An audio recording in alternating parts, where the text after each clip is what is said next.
I guess we'll maybe just pretend that one's up there. I'm drifting just like a ship out on the sea. We were fortunate to take a little trip mid-June to Yosemite. We flew to Las Vegas, drove through Death Valley up to Mammoth Lakes, across Sonora Pass, and then into Yosemite for a couple of nights. And then we stayed in Kings Canyon for a couple of nights and got to see Kings Canyon and Sequoia National Park, and then drove back to Las Vegas. Hopefully we'll have a video about some of that experience as well, but this video is really specifically about the Mist Trail and what I wanted to get out of it, what I got out of it, and maybe a couple of just helpful tips for everybody else. So first of all, I was very interested in the Mist Trail because one of my sort of bucket list things that I want to do is backpack the Grand Canyon rim to rim. And in Nebraska, it's just hard to simulate that elevation gain that you get those last couple of days coming out of the canyon. So the Mist Trail had, at least the way I was going to hike the Mist Trail, was going to have about 2,600 feet of elevation gain and rather quick elevation gain. So I was interested to see how that was at maybe a little bit safer altitude. Getting up to that 7,000 feet is not quite what the Grand Canyon is, but I thought this would be kind of a good test.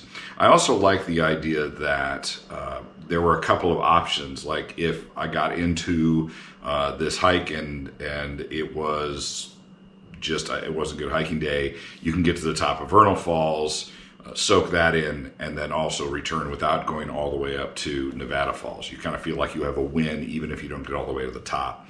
So I like that idea as well. And then also just seeing videos of the hike, it looked absolutely amazing. So I really wanted to give it a shot. A couple of specific things about when we were there. There was part of the John Muir Trail from Nevada Falls to come back down to Clark Point. That was actually closed while we were there. And I was actually surprised how many people on the trail did not know that was closed. And if you've ever seen the narrow section of the Mist Trail, you know the two-way traffic on that was not going to be great. And I believe now the Mist Trail is closed during weekdays for maintenance, so it's even harder to hike it now. But I went up the Mist Trail to the top of Vernal Falls, soaked that in, was feeling pretty inspired by that point, continued up to Nevada Falls, which was easier and less wet than Vernal Falls. And at that point, I had to come back down the Mist Trail and then come across Vernal Falls and then go up to Clark Point. And this is a key point. From Vernal Falls to Clark Point is a lot of ascension again. So you get to that point and then you can get on the John Muir Trail and take it back down and avoid the most congested part of the Mist Trail. Now I hear that the John Muir Trail is open all the way up from the top of Nevada Falls, and you can come down that way. So I don't think it would be, a bunch more up to do it. And that's the way a lot of people do it. And also 100% the way I would suggest that you do this hike.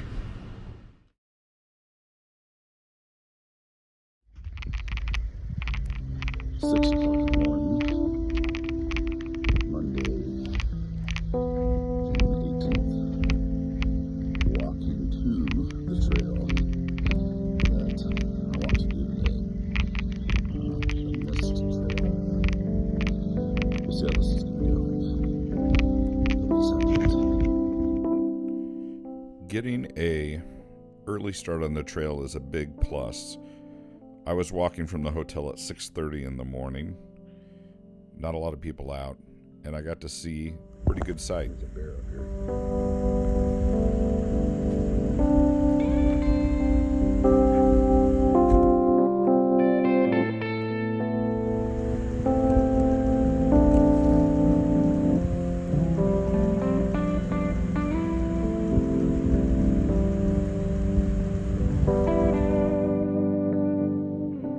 trails are really well marked, and the first part of this trail is paved. It does have quite a bit of uphill, just not too steep. Because of the big snowpack this year, all of the waterfalls, all of the streams were just so amazingly powerful.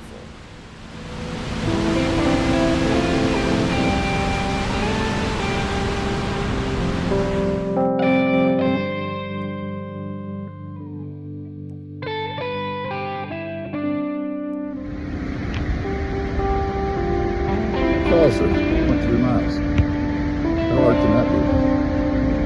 How much falls? 1.6 miles. How hard can that be?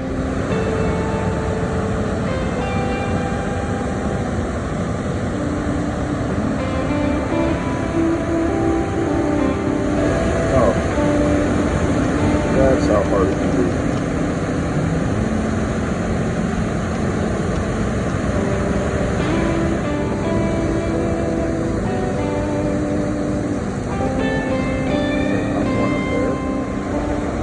This is that iconic part of the Mist Trail with these granite steps. Definitely want to have some waterproof shoes and just be ready for it.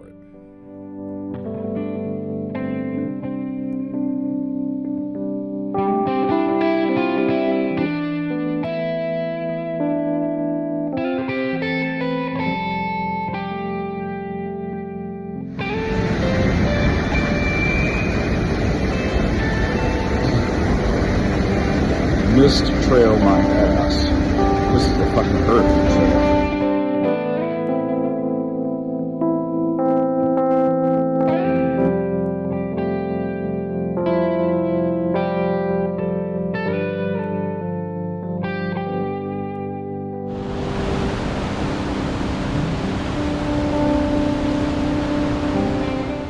The brink of Vernal Falls is quite amazing. As you can see, the runoff was coming underneath this fence.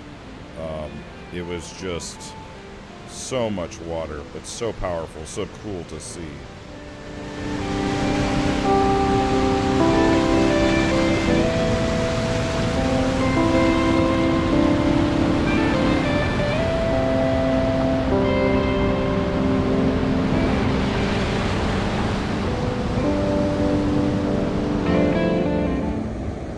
This was sort of a slick rock section where the water was just coming down this granite area, but there was this tidal pool with the currents, and it just shows you how unsafe the water was at that time.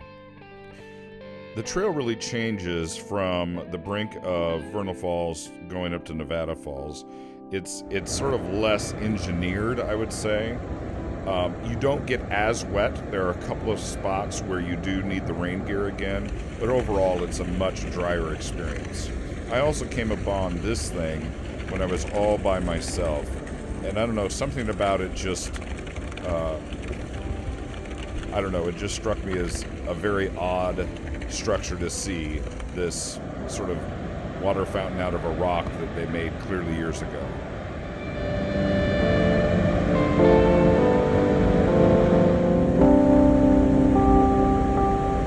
At this time, there were a couple of sections of this trail that had quite a bit of water going down it. This section right here, so much you kind of had to scramble up between the two switchbacks because there was just too much water on the trail.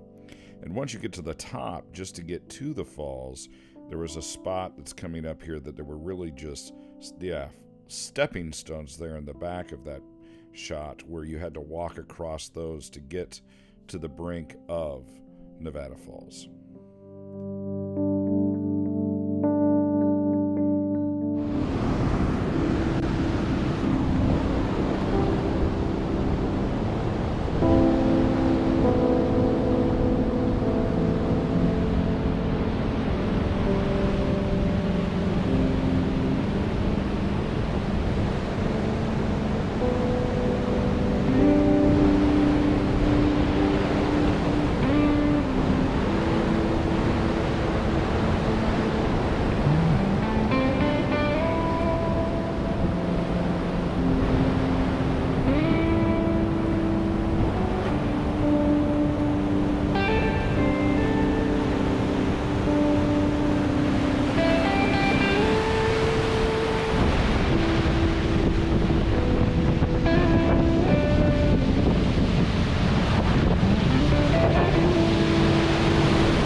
On the way down, the light just really changed and hit in such a way that there were rainbows around every turn, and it was really quite magical.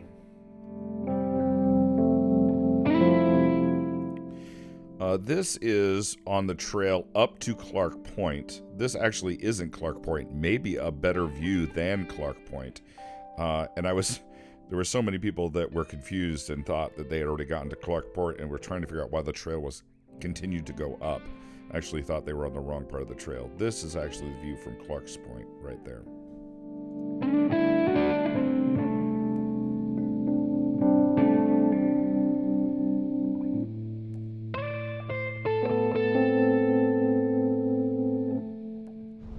This is the John Muir Trail that I was very excited to be walking down. And at this point I realized that I had a good chance of meeting my family at Curry Village and eating some pizza on the pizza deck there.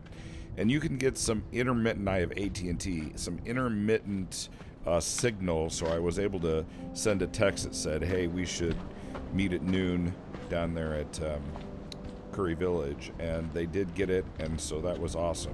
This part of the trail has lots of switchbacks, but it's very nice. As you can see, there were not a lot of people on the trail. There were definitely more people coming up as I got closer to the bottom, but just a really, really nice shaded trail.